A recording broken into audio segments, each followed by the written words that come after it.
வணக்கம் நேயர்களே. வாழ்க்கையில் சில நேரங்களில் நமக்கு எதுவுமே நல்லது நடக்கவே மாட்டேங்குது. நிறைய பேருக்கு அது புரியல. எவ்வளவோ நாம் சம்பாதிக்கிறோம். ஆனால் ஒரு சில பேர்களுக்கு நாம் சம்பாதிக்கும் பொழுது தானங்கள் கொடுத்தீங்கன்னா அதன் மூலம் பல நன்மைகள் உண்டு.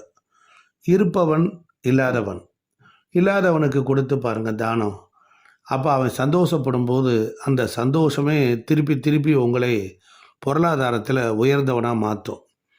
இப்போ அன்னதானம் கொடுத்தீங்கன்னா நம்மக்கிட்ட இருக்கிற தரித்திரம், கடன்லாம் நீங்கும். நீங்கள் கடனுக்காரனாக இருக்கீங்களா? அன்னதானம் கொடுத்து பாருங்கள். நானே கடன்காரன், நான் எப்படியா அன்னதானம் போடுறது?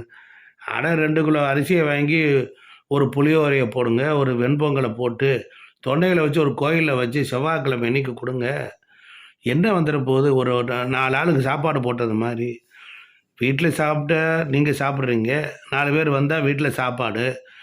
அதே சாதத்தை செஞ்சு கொண்டு போய் கோயிலில் கொண்டு போய் வச்சு நெய்வேத்தியம் பண்ணிட்டு கொடுத்தீங்கன்னா பிரசாதம். அதே உங்கள் கையால் கொடுத்தா அன்னதானம், அவ்வளோதான்.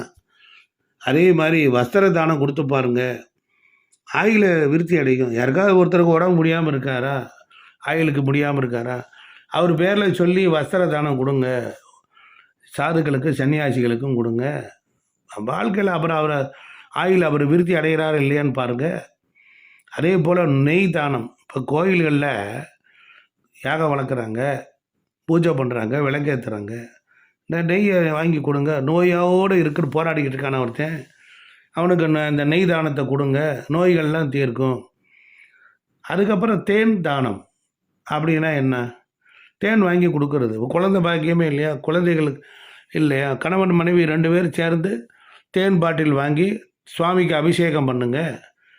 அது என்ன ஆகும்? புத்திர பாக்கியம் கிடைச்சிடும். அதே போல் நல்ல ஞானம் வரணும், ஒரு துறையில் வெற்றி பெறணும், சரியாக புரிஞ்சு பையன் படிக்க மாட்டேங்கிறான் அப்படின்னா நெல்லிக்காயை வாங்கி கோயில்களில் கொடுங்க. வாங்கி கொடுங்க. சுவாமிக்கு நெய்வேத்தியம் பண்ண மாதிரி இருக்கும். வந்தவங்களுக்கு கொடுக்கும்போது, உங்கள் கையால் கொடுக்கும்போது எப்படி இருக்கும்? நல்ல ஞானம் உண்டாகும். அவ்வளோதான்.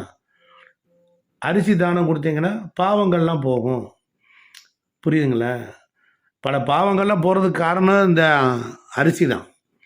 அதே போல் கோயில்களுக்கு பால் வாங்கி கொடுத்துட்டு, அதே போல் வந்தவங்களுக்கெல்லாம் பால் கொடுத்தீங்கன்னு வச்சுக்கோங்க, நெய்வேத்தியம் பண்ணி, பாவங்கள்லாம் நீங்கும், துக்கம் விலகும். தங்கம் வெள்ளி தானம் அது நம்மளால் கொடுக்க முடியாது, இருந்தாலும் குடும்ப தோஷம் மற்றும் மனக்கவலை நீங்கும். இதெல்லாம் நீங்கள் செஞ்சு பாருங்கள். தானங்களால் வரக்கூடிய பலன்கள் இவ்வளோதாங்க. இதெல்லாம் நம்மளால் முடிஞ்ச அளவு செய்யுங்க, வெற்றி உண்டாகும். பிறகு என்ன? சந்தோஷமாக இருப்பீங்க. நன்றி, வணக்கம்.